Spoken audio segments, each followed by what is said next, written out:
Ang isa din na maganda dito sa ating Kindle Scribe, pwede tayong mag-download ng mga books. So kung mayroon kang halimbawa, gusto mong magbasa ng isang libro, so pwede mong puntahan sa Amazon Store, sa atin pong Kindle Unlimited, and then pwede kang mag-download. So pagka nakita mo na yung ating libro, pwede na download mo na, habang binabasa mo siya, pwede mo siya ngayong i-highlight.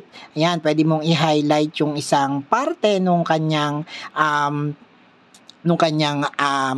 line dun sa atin pong binabasa, and then pwede mo din ditong tingnan ano ba yung meaning ng words na yon. So lalabas na po dyan, may dictionary na yung ating Kindle, and then pwede kang mag-note ano po ba yung precedence na sinasabi. Ayan. So pagka naglagay ka dyan ng note, halimbawa nag-note ka dyan, halimbawa naglagay ka precedence, halimbawa ganito, nag-note ka dyan kung anumang note mo dyan, and then magsisave na siya. So nakikita nyo, nagsisave siya, and then pag kinlose mo yan, habang binabasa mo siya, ano ba yung meaning nito? So pipindutin mo lang po yan, and then lalabas na siya dito. So ganun yung isang features din po nung atin pong libro na binabasa natin. Kung mayroon tayong mga libro na binabasa at na-download, so pwede mo din tingnan po ngayon ano-ano yung mga na-highlights mo na ba. So may mga popular highlights ka na dyan, so pwede mong makita yung mga content dito, pwede mong tingnan yung mga highlights na ginawa mo. So ano-ano ba yung mga highlights, and then ipupunta ka na po doon sa part nung libro.